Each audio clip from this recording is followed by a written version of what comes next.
Relax.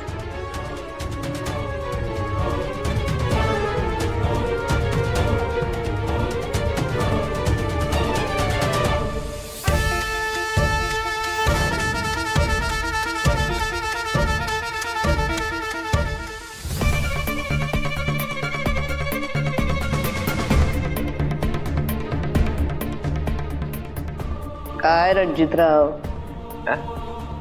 एवढं सगळं झालं आम्हाला सांगावं वाटलं नाही?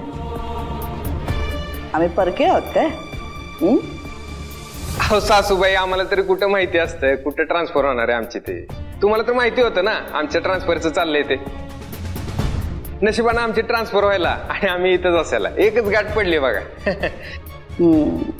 कावळा बसायला ना फांदी तुटायला एकच गाठ पडली, असंच ना?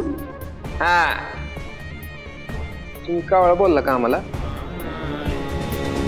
कावळा हुशार असतोय.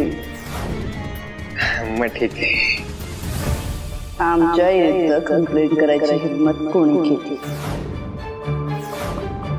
तेच सांगायचं होतं तुम्हाला. आता जावई म्हणून तुम्हाला आतली बातमी सांगतो. पोलीस स्टेशनला एका अनोळखी व्यक्तीचा फोन आला होता. तो ज्या एरियातनं आला होता तो एरिया आपल्या घराच्या आसपासचा आहे. त्या व्यक्तीनं जे काय बारीक सारीक तपशील दिले त्यावरून असं दिसतंय की ती व्यक्ती आपल्या घराशी फार कनेक्टेड असेल किंवा ती व्यक्ती आपल्या घरातलीच असेल.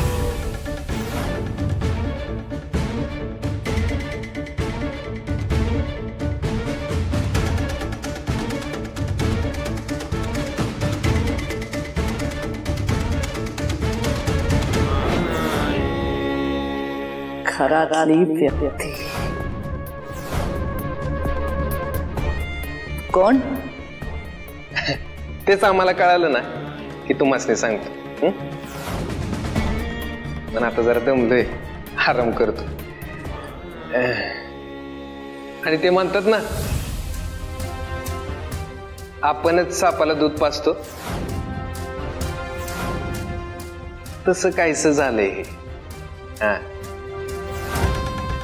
त्या सापाला आम्ही चांगलंच हुडकून काढतो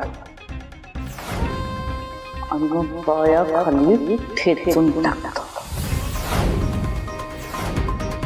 पण आता केस तुमच्या हातात आहे म्हटल्यावर आमची काळजी मिटली नाही.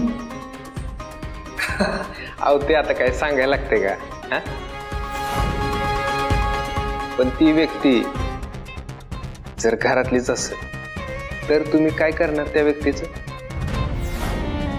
आपलं असंच उत्सुकता म्हणून.